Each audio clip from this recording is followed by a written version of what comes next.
Inflasi. Riau 5,8%. Benda inflasi Dengan nyorot tingginya inflasi di sejumlah harga barang dan jasa memicu dengan inflasi tahun Di penghujung tahun ini, kalian tahu nggak sih komoditas utama apa yang menjadi pendorong menekannya angka inflasi? Halo everyone, perkenalkan nama saya Agnia Zayani. Pada kesempatan kali ini saya akan memaparkan suatu materi ekonomi makro yang berkaitan dengan inflasi yang terjadi di akhir tahun 2025 yang ada di Indonesia. Sebelum kita memasuki dan juga mengupas tuntas mengenai inflasi yang terjadi, kita harus mengetahui dua aspek terlebih dahulu. Yang pertama, pengertian dari inflasi, dan yang kedua, seberapa penting inflasi itu harus terjadi di suatu negara.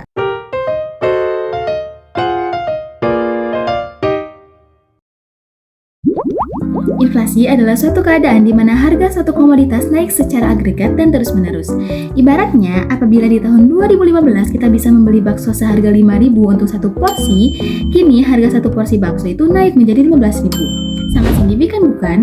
Namun berbicara mengenai inflasi, suatu negara tetap butuh yang namanya inflasi untuk menjaga pertumbuhan ekonomi agar tetap stabil. Mengapa ya kira-kira?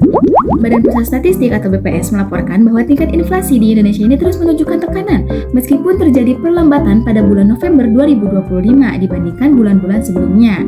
Pada bulan November 2025 ini, Indonesia mencatatkan inflasi tahunan atau year on year sebesar 2,72%, sedikit menurun dari angka Oktober 2025. Data ini mengindikasikan bahwa laju kenaikan harga konsumen ini masih stabil, namun perlu diwaspadai nih karena didominasi oleh komoditas yang sama. Secara rinci, Badan Pusat Statistik juga mencatat inflasi bulanan month to month pada November 2025 adalah sebesar 0,17%. Kenaikan ini menyebabkan indeks harga konsumen bergerak dari 109,04 menjadi 109,22 pada November 2025. Sementara itu, secara tahun kalender atau year to date, inflasi telah mencapai angka 2,27% per akhir November. Angka inflasi November ini merupakan kelanjutan dari kondisi di bulan sebelumnya. Kita kilas balik dulu ke satu bulan ke belakang, yakni pada bulan Oktober 2025.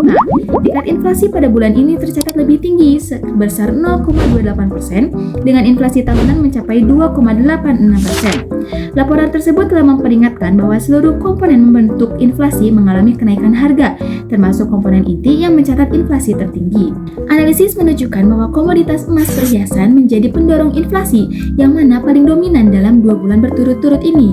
Pada November 2025, kelompok pengeluaran penyumbang inflasi bulanan terbesar adalah kelompok perawatan pribadi dan jasa lainnya, yang mana tercatat nih inflasinya sebesar 1,21% dan andil 0,08%, yang mana emas perhiasan memberikan andil terbesar sebesar 0,08%. Dominasi emas perhiasan ini telah mencapai rekor khususnya pada bulan Oktober 2025, di mana komoditas tersebut menjadi penyumbang andil terbesar hingga 0,21%.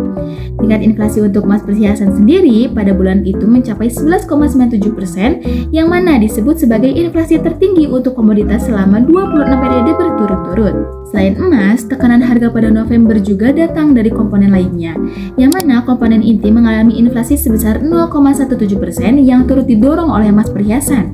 Sementara itu, komponen harga yang diatur pemerintah mencatat inflasi sebesar 0,24% dengan andil sebesar 0,05%, di mana tarif angkutan udara ini menjadi komoditas dominan pendorong kenaikan harga pada komponen ini. Komponen harga bergejolak juga memberikan kontribusi sebesar 0,01% dengan tingkat inflasi 0,02% pada November 2025. Komoditas yang dominan mendorong kenaikan di komponen ini adalah bawang merah, wortel, dan ikan segar, yang menunjukkan adanya gejolak harga pangan menjelang akhir tahun. Di tengah kenaikan harga pada banyak komoditas, terdapat sejumlah komoditas yang memberikan andil deflasi dan menahan laju inflasi agar tidak melonjak lebih tinggi pada November 2025. Komoditas tersebut diantaranya adalah daging ayam ras dengan andil deflasi sebesar 0,03% serta beras dan cabai merah yang masing-masing memiliki andil deflasi sebesar 0,02%. Secara geografis, sebaran inflasi bulanan pada November 2025 ini menunjukkan bahwa 28 provinsi di Indonesia ini mengalami inflasi,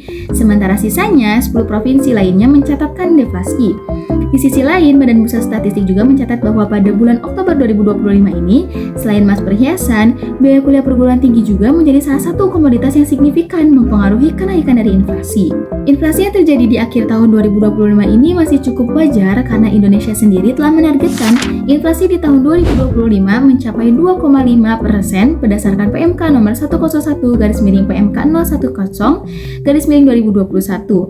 Apabila diteliti lebih dalam, suatu negara membutuhkan inflasi untuk menstabilkan pertumbuhan ekonomi yang menunjukkan daya beli konsumen ini tetap terjaga.